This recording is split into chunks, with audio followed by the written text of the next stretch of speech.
तर विद्यार्थी मित्रांनो, स्टडी फ्लो अपडेट्समध्ये आपलं पुन्हा एकदा सर्वांचं स्वागत आहे. मित्रांनो, फायनली जे डिपार्टमेंट ऑफ पोस्ट आहे GDS सेक्शन याच्यामध्ये पदभरती सुरू झालेली आहे. GDS काय आहे तर ग्रामीण डाक सेवक. तसेच अजूनही 2 पोस्ट आहेत. या पोस्ट किती आहेत, कशा प्रकारे भरल्या जाणार आहेत, एलिजिबिलिटी काय आहे, कोणते विद्यार्थी याला ॲप्लिकेशन करू शकता, या सर्व गोष्टींची माहिती मी तुम्हाला या व्हिडिओमध्ये देणार आहे. व्हिडिओ एंडपर्यंत पहा. नवीन असाल चॅनलवर सबस्क्राईब नक्कीच करा. तसेच हे PDF तुम्हाला पाहिजे असेल तर व्हॉट्सॲप आणि टेलिग्रामवर आपल्या ग्रुपवर मिळून जाईल. दोन्हीची लिंक डिस्क्रिप्शनमध्ये आहे. ॲज वेल ॲज आपल्या आर्टिकल जे आहे मराठी स्वरूपामध्ये वाचायला विसरू नका. फर्स्ट लिंकला क्लिक करून तुम्ही याची माहिती मराठी स्वरूपामध्ये वाचू शकता. तर बघा, इथं दिलेलं आहे. हे जे PDF आहे ते 37 पेजेसचं आहे, पण याच्यामध्ये जी महत्त्वाची इन्फॉर्मेशन आहे ती आपण पाहूया. तर सर्वप्रथम, applications are invited from the eligible candidates to fill vacant post of ग्रामीण डाक सेवक्स. जे GDS पद आहे, म्हणजे त्याला म्हणलं जातं ग्रामीण डाक सेवक, हे पद जे आहे ते ऑनलाईन पद्धतीने ॲप्लिकेशन मागून घेतली जात आहेत.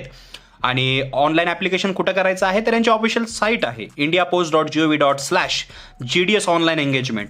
तर हे सेक्शन आहे. ही लिंक कुठं भेटेल तुम्हाला तर डिस्क्रिप्शनमध्ये आर्टिकल लिंक आहे. त्या आर्टिकलमध्येच तुम्हाला ही जी लिंक आहे ते मिळून जाईल. इथे तुम्ही फॉर्म भरू शकता.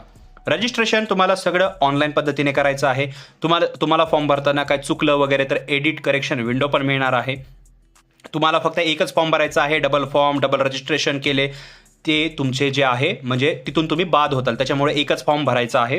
बिलकुलही जे सिस्टीमला आहे ग्लिच करायचा प्रयत्न करायचा नाही आहे, म्हणजे सिंगल फॉर्म भरायचा आहे प्रामाणिकपणाने. याच्यामध्ये ऑनलाईन रजिस्ट्रेशन कधी चालू झालेले आहे तर बघा, 31/1/2026 ते 14/2/2026 पर्यंत याचे जे रजिस्ट्रेशन आहेत ते चालणार आहेत. ऑनलाईन ॲप्लिकेशन फी पेमेंट तुम्ही जी आहे ती 2 फेब्रुवारी ते 16 फेब्रुवारीपर्यंत करू शकता. त्याचबरोबर जे करेक्शन विंडो आहे, म्हणजे जर फॉर्म भरताना काही चुका झाल्या तर ते 18 फेब्रुवारी ते 19 फेब्रुवारी 2026 यामध्ये तुम्ही करेक्शन करू शकता.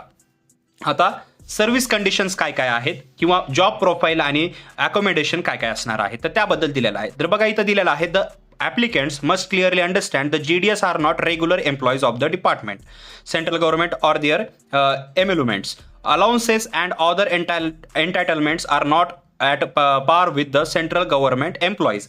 तर बघा, हे जे GDS पद आहे ते रेग्युलर पद नाहीये किंवा रेग्युलर एम्प्लॉईज नाही आहेत, जस्ट लाईक अदर जे सेंट्रल गव्हर्नमेंटचे एम्प्लॉई असतात. कारण डाक विभाग जो असतो ना तो सेंट्रल गव्हर्नमेंट अंतर्गत येतो. तर त्यांची जी सर्व्हिस असेल ती म्हणजे गव्हर्न केली जाईल डिपार्टमेंट ऑफ पोस्ट अंतर्गत. त्यानुसारच त्यांचा जे पे स्केल वगैरे असेल तो पण इथं देण्यात आलेला आहे. त्यानुसार तुम्हाला पे स्केल मिळून जाईल. दुसरं जे ब्रीफ जॉब म्हणजे अजून एक पोस्ट आहे ती आहे ब्रांच पोस्ट मास्टर, त्याला BPM म्हणलं जातं. तर हे सुद्धा पद जे आहे ते भरण्यात येणार आहे.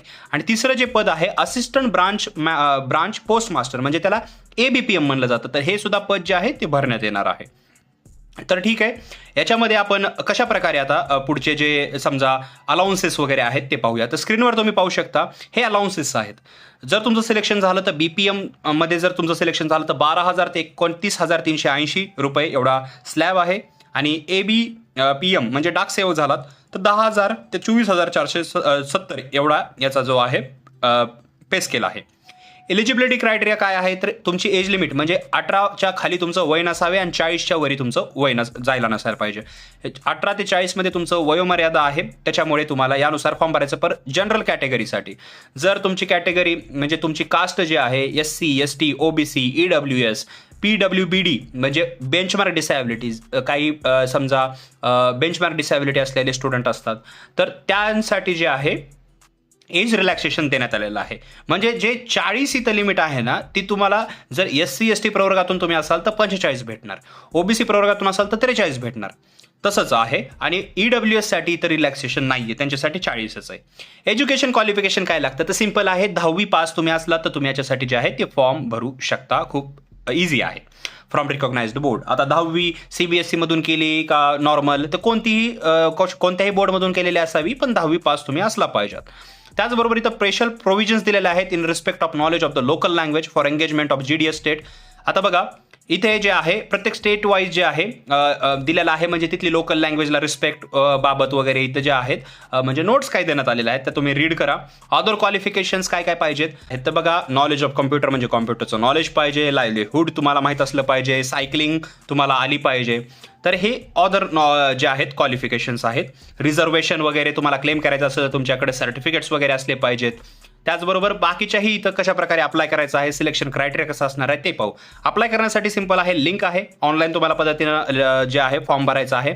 सिलेक्शन क्रायटेरिया कसा आहे तर बघा, the applicants will be short listed for engagement on the basis of system generated merit list. तुमच्या 10वीच्या मार्कच्या बेसिसवर जे आहे एक मेरिट लिस्ट तयार केली जाईल, त्या मेरिट लिस्टनुसार जे आहे सिलेक्शन केलं जाईल.